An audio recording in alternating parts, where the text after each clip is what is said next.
तो hello everyone, आज का क्लास शुरू करते हैं। तो आज का क्लास एक्चुअली इसका इंट्रोडक्शन तो हम बता चुके हैं सिलेबस, ठीक है, लास्ट डे में।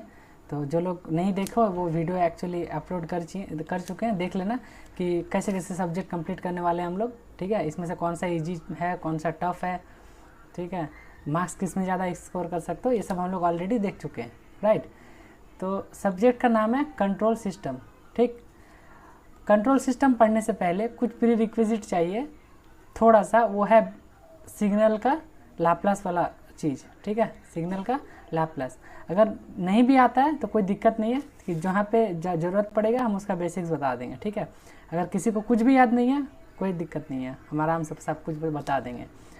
तो कंट्रोल सिस्टम, ठीक है, तो सिग्नल सिस्टम का ही एक एडवांस फॉर्म, ठीक है। जैसे देखो सिग्नल सिस्टम में हम लोग डील किससे कर रहे थे, एक सिग्नल से, लेकिन हम लोग सिग्नल को कभी क्या करते थे, बाउंड नहीं रखे थे। सिग्नल रैम्प सिग्नल जैसे अनबाउंडेड होता था, कभी कहीं तक भी चल जाता था, कॉजल पढ़ते थे, नॉन कॉजल पढ़ते थे, एंटी कॉजल पढ़ते थे, है ना। लेकिन कंट्रोल सिस्टम, कंट्रोल नाम से समझ में आ रहा है कि कुछ कंट्रोल टाइप का चीज़ है, मैंने ये मेरे कंट्रोल में होना चाहिए बस में, ठीक ना। तो यहाँ पे सबसे पहला चीज़ कि हम लोग जितना भी सिग्नल पढ़ेंगे वो सारा सिग्नल होगा कॉजल सिग्नल, ठीक है। यहाँ पे सारा जितना सिग्नल पढ़ेंगे सारा सिग्नल मतलब अप्लाई जो होगा वो सारा एप्लीकेशन कॉजल सिग्नल का होगा, ठीक है।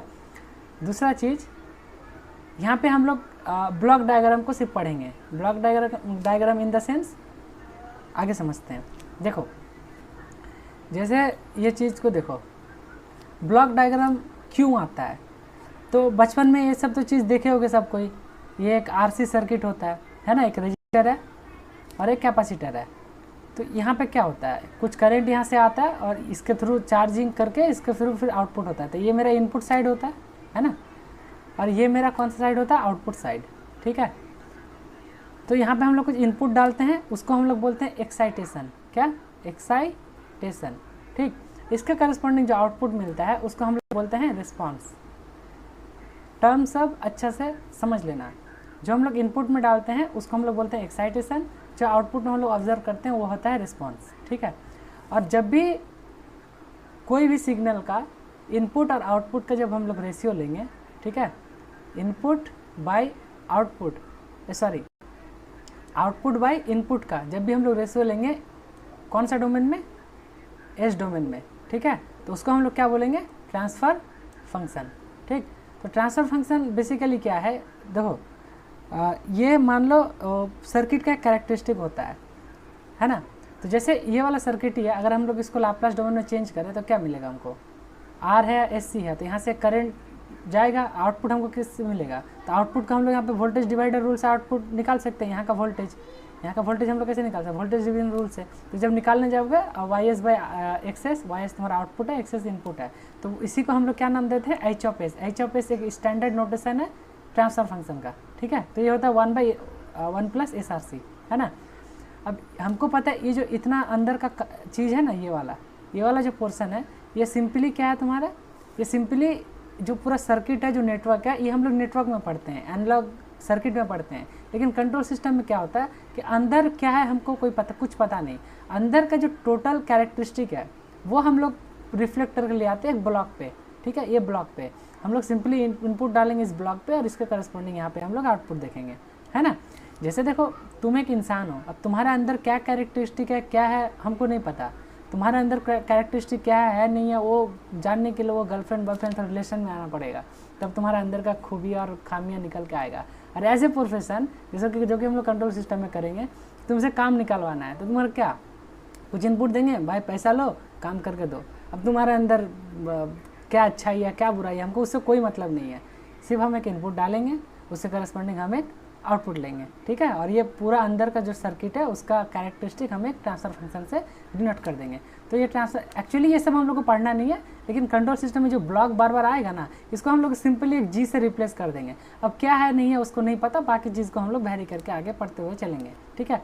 तो देखो बार बार एग्जाम में मैकआउट में जब लिखोगे तो तुम लोग आर ऑफ एस ही लिखना, इनपुट को वाई, आउटपुट को वाई ऑफ एस लिखना, ठीक है। लेकिन हम लोग यहाँ पे जो कि बार बार इतना तामझाम करने से अच्छा है इनपुट को सिंपली आर लिखेंगे, आउटपुट को वाई लिखेंगे, और ये जो ट्रांसफर फंक्शन है इसको हम लोग सिंपली जी से रिप्लेस कर देंगे। और ये ट्रांसफर फंक्शन कुछ भी हो सकता है, मान लो यहाँ पे और एक रेजिस्टेंस आ गया तो यहाँ पर कुछ और वैल्यू चेंज हो जाएगा, मान लो यहाँ पे एक इंडक्टर आ गया तो और यहाँ पे कुछ वैल्यू चेंज हो जाएगा, तो वो एक सिंपली ब्लॉक से हम जी मान के इसको देखेंगे, ठीक है। तो यही होता है रिप्रेजेंटेशन ऑफ ए सिस्टम, जहाँ पे क्या होता है ट्रांसफर फंक्शन अवेलेबल होता है, राइट। नीचे मूव करेंगे तो यहाँ पे देख सकते हो क्या कि एक्स टी मेरा इनपुट होगा जिसका लाप्लास ट्रांसफॉर्म हम लोग एक्स ऑफ एस लिखेंगे, वाई टी मेरा आउटपुट होगा जो वाई ऑफ एस लिखेंगे, ये क्या होगा मेरा इनपुट, या फिर इसको और एक क्या नाम दे सकते हैं एक्साइटेशन, ठीक, आउटपुट, या फिर दूसरा नाम क्या हो सकता है इसका, और तीसरा हमारा है एच एस जिसको हम लोग क्या नाम लिखेंगे ट्रांसफर फंक्शन, ठीक है। ओके चलो, तो यहाँ देखो block diagram representation is use to represent a system, एक सिस्टम को रिप्रेजेंट करने के लिए हम लोग यूज़ करते हैं, ठीक ना। इतना जो तामझाम हो रहा था कैपेसिटर रजिस्टर ये सब को हम लोग क्या करेंगे एक ब्लॉक पे सिंपली इसको रिप्रेजेंट कर देंगे, ठीक है।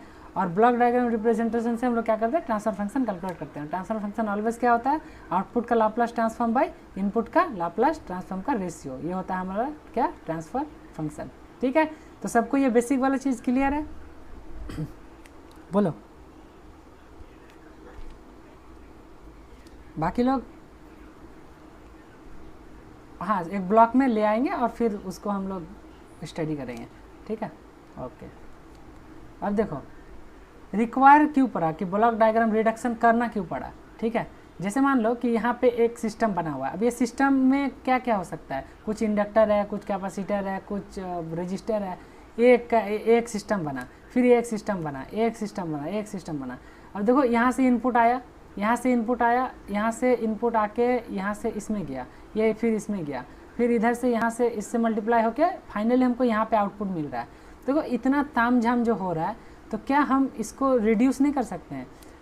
मान लो ये सब तो कनेक्शन है किसी न किसी रजिस्टर और कैपेसिटर का ही, तो क्या यहाँ पर भी एक रजिस्टर होगा तो इसका कुछ कम्बिनेशन बैठेगा, इसका कुछ कम्बिनेशन बैठेगा, यहाँ से कुछ कम्बिनेशन बैठेगा। तो हम लोग इसी को रिड्यूस करके एक सिंपल इतना सारा ब्लॉक को जब सिंपल ब्लॉक पे कन्वर्ट कर देंगे उसी को हम लोग बोलते हैं ब्लॉक डायग्राम रिडक्शन, ठीक है, BDR। एक इतना तामझाम वाला चीज़ को हम लोग सिंपल एक ब्लॉक पर रिप्रेजेंट कर देते हैं, इसी को हम लोग बोलते हैं ब्लॉक डायग्राम रिडक्शन। और इसमें अब एक इनपुट है, देखो इनपुट यहाँ से अप्लाई कर रहे थे, आउटपुट यहाँ से लेता है, सिंपली हम लोग क्या किए इसको एक ब्लॉक लेवल पे कन्वर्ट कर दिए, ठीक है। ओके हाँ, इसको नीड नहीं है, सब समझ, ये नोट्स दे देंगे हम, ठीक है, वो ग्रुप में भेजा हुआ ये नोट्स है ना। हाँ बोलो,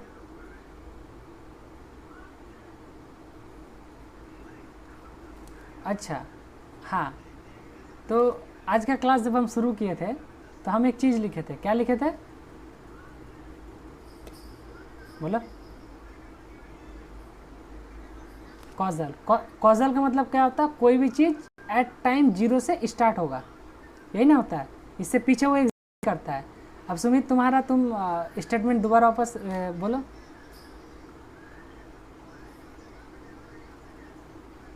हाँ हाँ बोलो, provided that initial condition must be 0, इसका मतलब ये जो 0 का पीछे वाला चीज़ है ये क्या होना चाहिए 0 होना चाहिए। तो ये बात तो हम पहले ही बोल देंगे, कंट्रोल सिस्टम में हम सारा डील कहाँ से करेंगे, कॉजल सिस्टम से, ठीक है। इसका हाँ हाँ जाओ, ये भी कॉजल है, तो यहाँ पे भी इनिशियल कंडीशन तो 0 ही हुआ ना। तो इनिशियल कंडीशन मतलब जो एट टाइम t=0 के पीछे में जो कुछ हो चुका है, कुछ चार्ज हम लोग आज से पीछे से हम लोग उठा के लेके आए, तो पीछे से हम लोग तो कुछ उठा के ला ही नहीं रहे, हम उसको ऑलरेडी 0 मान चुके हैं, तो इसका मतलब इनिशियल कंडीशन क्या हो रहा है 0, है ना। चल, तो वो हम लोग कंट्रोल सिस्टम में पढ़ेंगे नहीं ना, हम लोग यहाँ पे कंट्रोल सिस्टम में सारा चीज़ कॉजल पढ़ेंगे, और नहीं हो तो वो हम लोग इसमें पढ़ेंगे ही नहीं, वो हम लोग के सिलेबस में है ही नहीं, तो कहीं ना कहीं वो चीज़ कुछ और लेवल पे जाना चाह रहा होगा, है ना।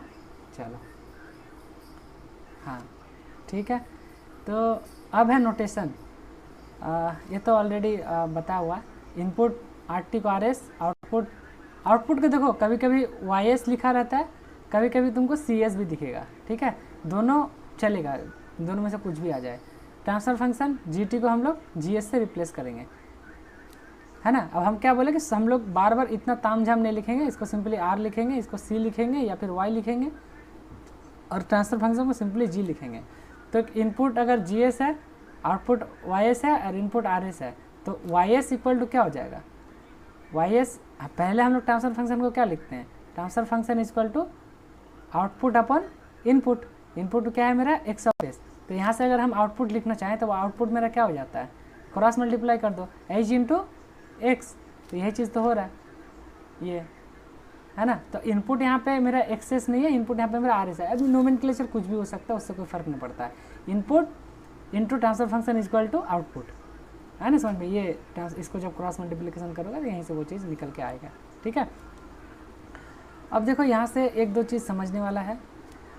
दूसरा एक डिस्क्लेमर हम बता देते हैं, पूरा कंट्रोल सिस्टम में अगर कोई सबसे टफेस्ट चीज़ है तो वो है ब्लॉक डायग्राम रिडक्शन, ठीक है। इससे ना ही वाहियात चीज़ है पूरा कंट्रोल सिस्टम में, और ना ही इतना झमेला वाला चीज़ है। आगे जितना भी चीज़ है समझ में भी अच्छा से आएगा और बनाने में अच्छा लगेगा, लेकिन ब्लॉक डायग्राम रिडक्शन शायद समझ में आ भी जाएगा, लेकिन पढ़ाने वाला को बहुत दिक्कत होता है। ये हम जिस टीचर से पढ़ते तो वो भी वही बात बोलता है, और हम भी आज शायद तुम लोग को पढ़ाने से पहले हम सोच रहे थे कैसे कैसे एक्सप्लेन करेंगे, तो मेरे को थोड़ा सा दिक्कत लग रहा था। तो अगर ये कंसेप्ट थोड़ा सा ऊपर ऊपर जाता है तो हल्के में, मतलब इसको निकाल ही दो, कोई दिक्कत नहीं है। ऐसा इसमें क्वेश्चन आता भी नहीं है। इसको हम लोग किस में SFG में कन्वर्ट कर लेंगे, कैसे करेंगे वो भी हम लोग देखते हैं, ठीक है। तो थोड़ा सा ये टॉपिक समझने में प्रॉब्लम हो सकता है, लेकिन हम कोशिश करेंगे कि ईजिली समझा पाएँ तुम लोग को, ठीक है।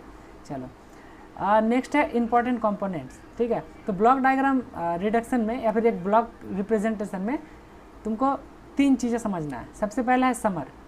समर माने सिंपली सम, एक डिवाइस जो किसी चीज़ को सम करता हो, ठीक है। तो इसमें क्या होगा कि इनपुट जो होगा वो मल्टीपल होगा। अब भाई इनपुट मान लो एक समर है, एक मान लो तुम ही हो, तुम एक समर हो, ठीक है। तो तुम्हारे पास अगर एक ही चीज़ आ रहा है उसको ऐड कैसे करोगे, कम से कम 2 चीज़ आएगा ना, तभी ना उसको ऐड करोगे, ठीक है। तो समर का एक सबसे पहला रूल कि इसमें एटलीस्ट 2 और मोर देन 2 इनपुट होना चाहिए। तो देखो ये जो सिंबल अंदर तरफ जा रहा है ये होता है इनपुट का, ठीक है। अब कोई बोलोगे भैया यहाँ तो एक माइनस दिया हुआ है, तो इसका मतलब क्या ये क्या सबट्रैक्टर भी है, तो नहीं। देखो जैसे तुम ये है 2 - 3, तो इसको ये भी तो लिख सकते हो 2 + -3। तो ये क्या हो रहा है, सम हो रहा है कि सबट्रैक्ट हो रहा है, कोई बताओगे ये क्या हो रहा है, सम। हाँ, तो उसका इनपुट जो हो रहा है वो नेगेटिव मल्टीप्लाई होकर आ रहा है ना। तो यहाँ पे इसको हम लोग इससे मल्टीप्लाई करके ऐड कर देंगे। तो सिंपली जो अर्थमेटिक रूल होता है ना उसी में इसको फॉलो होता है। आप मल्टीप्लाई करके माइनस हो रहा है तो उसको माइनस के साथ ऐड कर दो, प्लस आ रहा है तो प्लस के साथ उसको ऐड कर दो, ठीक है। तो यहाँ पर भी देख, हाँ ये इससे मल्टीप्लाई होके सम हो जाएगा। अब देखो ये इनपुट ये इनपुट ये इनपुट, एक जंक्शन में क्या काम है, सर्किट तो पढ़े ही होंगे। अगर ये सारा करंट आ रहा है तो फाइनली क्या होता है, सबका सम इनपुट में जाता है। अगर एक करंट है वो अपोजिट जाता है तो क्या लिखते हो, ये ब्रांच का करंट ये दोनों का ऐड और इसका सब्ट्रैक्शन नेगेटिव फॉर्म में। सिंपली वही वाला रूल है, ये तो उतना डिफिकल्ट चीज़ है नहीं। यहाँ पे देखो 2 इनपुट है और 2 आउटपुट है, ठीक ना। अब 2 आउटपुट है तो 2 इनपुट है, तो ये दोनों का सम आउटपुट में जा रहा होगा। यहाँ पर भी आउटपुट क्या होगा, ये दोनों का सम आउटपुट में जा रहा होगा, है ना। तो यहाँ पे 2 आउटपुट है, दोनों सेम ही है बट 2 है। यहाँ पे वो चीज़ बस हम देख लो। दूसरा है सिंबल, ठीक है। यहाँ पे इसका देखो, जैसे पहले नंबर पे देखो कि कितना टाइप का समर में कितना टाइप का ऑपरेशन हो सकता है, ठीक है। यहाँ पे हम काफ़ी टाइप का लेके रखें, इसको तुम लोग देखो। पहले जैसे देखो ये आ रहा है ऐड हो रहा है, ये हो रहा है ऐड हो रहा है, तो इसमें देखो इनपुट कितना हो रहा है, देखो नाम कितना में ऐसे बस हम लोग अगर एक इनपुट होगा उसको सिंगल इनपुट बोलना, अगर एक से ज़्यादा होगा उसको मल्टीपल इनपुट मानना, ठीक है। तो यहाँ पे एक से ज़्यादा इनपुट है तो इसको हम लोग क्या नाम देंगे, इस समर को मल्टी इनपुट सिंगल आउटपुट। क्यों, क्योंकि यहाँ पे इनपुट आउटपुट में क्या है कि एक ही सिंगल में है, ठीक है। दूसरा में क्या है कि तुम्हारा ये वाला देखो कि इसमें आउटपुट भी 2 है और इनपुट भी 2 है। अब भले इसमें नेगेटिव के साथ होके जा रहा है, लेकिन जो इनर वाला सिंबल होगा ना वो इनपुट का है, ठीक है।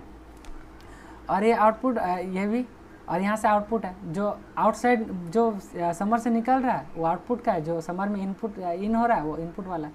तो समर देखो, समर में एक ही हार्ड एंड फास्ट रूल होता है कि समर में इनपुट जो है वो तुम्हारा मल्टी होना चाहिए। इनपुट क्या होना चाहिए? मल्टी होना चाहिए, समझ गए? बाकी आउटपुट मल्टीपल भी हो सकता है, सिंगल भी हो सकता है, ठीक। तो ये देखो मल्टी इनपुट मल्टी आउटपुट। तीसरा वाला देखो मल्टी इनपुट सिंगल आउटपुट, है ना।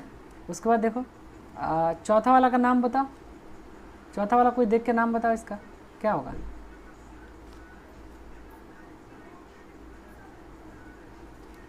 हाँ नहीं रुक जाओ, कैस्केड में आएंगे। ये अभी हम बस इसमें समर का पूछ रहे हैं, हम इसका ये नहीं पूछ रहे हैं। बस समर क्या है यहाँ पे वो उतना बता दो। तो किसी ने बोला हाँ ठीक है, चलो। तो समझ में आ रहा है कैसे चीज़ें ऐड हो रहा है? ये तो सिंपल सा चीज़ है, ये तो अपना तुम 2-3 क्लास का स्टूडेंट को समझाओगे तो समझ जाओगे कि 2 इनपुट आ रहा है, ये ऐड हो रहा है, फिर ये इसके साथ एडिशन हो रहा है, फिर इसके साथ ये पूरा नेगेटिव में कन्वर्ट हो जा रहा है, तो इसका नेगेटिव के साथ x4 के साथ ऐड हो जा रहा है। तो ये सिंपल है, राइट। चलो आगे बढ़ते हैं। अब नेक्स्ट है कि इसका नीड पड़ेगा जब हम लोग ब्लॉक डायग्राम को SFG में कन्वर्ट करेंगे, ठीक है। और ये बहुत हेल्पफुल होता है। तो देखो सबसे पहले क्या होता है कि जब भी हम लोग ब्लॉक डायग्राम को SFG में कन्वर्ट करेंगे, अभी SFG क्या होता है इस चीज़ को हम लोग बाद में समझेंगे, बस समझ लो ब्लॉक डायग्राम को अगर हम SFG में कन्वर्ट करेंगे, ठीक है, तो उस चीज़ में हमको क्या करना पड़ेगा? समर को न्यूट्रल बनाना पड़ता है। अब कोई चीज़ को न्यूट्रल कैसे बना सकते हो? अगर तुम एक नेगेटिव पर्सन हो, तुमको न्यूट्रल कैसे बनाएंगे? तुम्हारे अंदर के नेगेटिविटी को बाहर निकाल के, है ना। तो जैसे एक देखो एक समर है, इसमें एक देखो नेगेटिव इनपुट है। अब इसको समर को न्यूट्रल, इस चीज़ को न्यूट्रल कैसे बना सकते हो? ये नेगेटिव को बाहर लेके आ जाओगे, तो ये तो इनपुट पॉजिटिव है ही, ये नेगेटिव को क्या करो? बाहर -1 के साथ मल्टीप्लाई कर दो इसका इनपुट को, तो ये तो पॉजिटिव हो गया ना, ये भी पॉजिटिव, ये भी पॉजिटिव। तो क्या ये समर अब न्यूट्रल हो गया? समर क्या हुआ? न्यूट्रल हो गया, और नेगेटिव को बाहर निकाल दिए, है ना। सिमिलरली दूसरा वाला चीज़ देखो, थर्ड वाला चीज़ देखो, एक बार गो थ्रू करो। अगर किसी में समझने में दिक्कत हो तो बोलो, हम समझा देंगे। 1 2 3 सबको क्लियर है? हाँ या ना बताओ।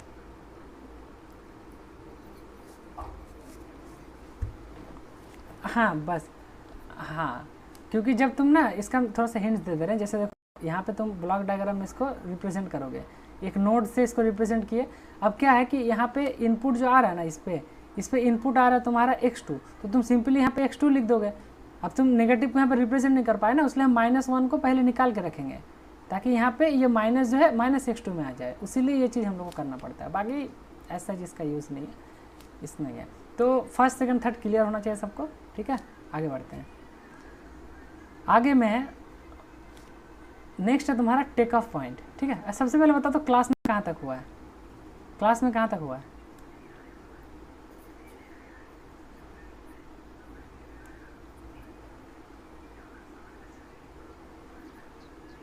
टाइम रेस्पॉन्स, अच्छा ठीक है, ठीक है। हम लोग 2 वीक में सर का आगे निकल जाएंगे, क्योंकि मेरा आधा चीज़ पढ़ा हुआ है।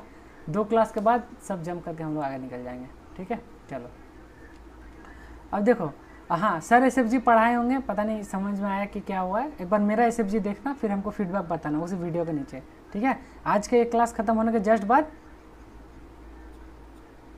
हाँ समझ गए तो बताते ही नहीं हो कमेंट में कि भैया समझ गए। हम कैसे समझेंगे? तुम लोग क्या समझते हो?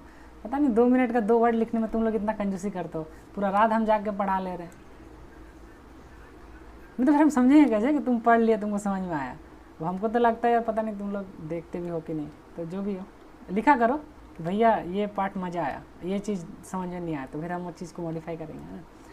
नेक्स्ट देखो, अब हम एक चीज़ सबको क्लियर है, समर सबको क्लियर है, समर क्या होता है सबको क्लियर है, एक बार रिवाइज भी कर लेंगे, ठीक है। दूसरा है टेक ऑफ पॉइंट, ठीक है।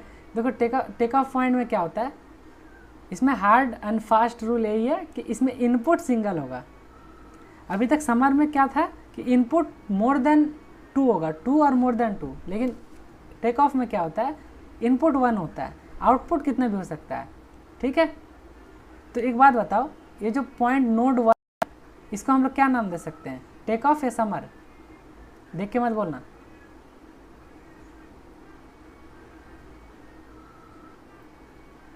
Take off. पॉइंट 2 को क्या नाम दे सकते हैं? टेक ऑफ या समर? क्यों? क्योंकि इसमें मोर देन वन इनपुट है। वैसे ही पॉइंट थर्ड को हम लोग क्या बोल सकते हैं, समर या टेक ऑफ।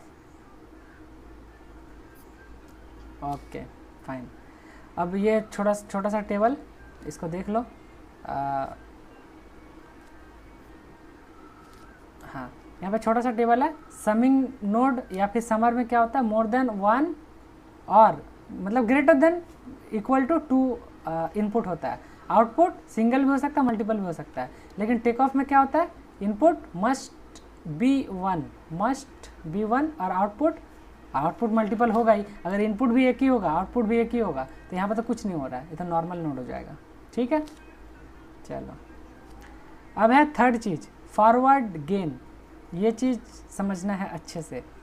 देखो फॉरवर्ड गेन क्या होता है, कोई भी एक ट्रांसफ़र फंक्शन को अगर हम मल्टीप्लाई करना चाहते हैं किसी चीज़ के साथ, है ना, तो उसको हम लोग फॉरवर्ड गेन मान के ऐड करते हैं। जैसे देखो ये तुम्हारा इनपुट है, एक फॉरवर्ड गेन तुम सिंपली जी ब्लॉक से रिप्रेजेंट करो और उसका करस्पॉन्डिंग आउटपुट जब लिखना होगा तो तुम यहाँ पे जब खड़े हो, मान लो तुम यहाँ पे खड़े हो, तुम जब यहाँ पे खड़े होगे ना, वाईफाई है, मेरा आवाज़ आ रहा है?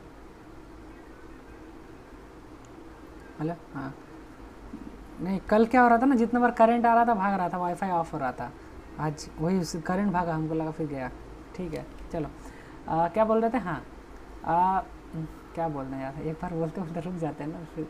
हाँ, बोल रहे थे कि तुम यहाँ पे खड़े हो, तो तुम यहाँ पे खड़े होकर देखो जितना चीज़ तुम्हारा सामने से आ रहा है सबको मल्टीप्लाई करके अपने वहाँ का वोल्टेज लिख लेना।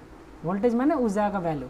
तो तुम जहाँ खड़े हो उसको वाई आउटपुट लेते हैं, तो जितना चीज़ इधर से आ रहा है सबको मल्टीप्लाई करते हुए, तो एक्स इंटू जी, यानी इनपुट इंटू इसका गेन मल्टीप्लाई होकर आउटपुट मिल जाएगा। ठीक है, तो यहाँ से गेन जो है वो ट्रांसफर फंक्शन है, वो क्या हो जाएगा, सिंपली वाई अपन एक्स। ठीक है, इसको बोलते हैं ओपन लूप सिस्टम। क्या बोलते हैं? जब कोई भी फिगर में एक इनपुट हो एक आउटपुट हो, ठीक है, और कुछ उसका गेन हो, उसको अगर ये सिंपल ओपन है तो उसको हम लोग बोलते हैं ओपन लूप सिस्टम। ठीक है, वही अगर आउटपुट कनेक्ट हो जाता है इनपुट से तो उसको हम लोग बोलते हैं क्लोज लूप सिस्टम। तो अंतर समझ में आया? ओपन लूप सिस्टम कब होगा, क्लोज लूप सिस्टम कब होगा? ओपन लूप सिस्टम है, फीडबैक रहा तो वो क्लोज लूप सिस्टम है। ठीक है, चलो यहाँ तक सबको क्लियर है सारा चीज़? बोलो।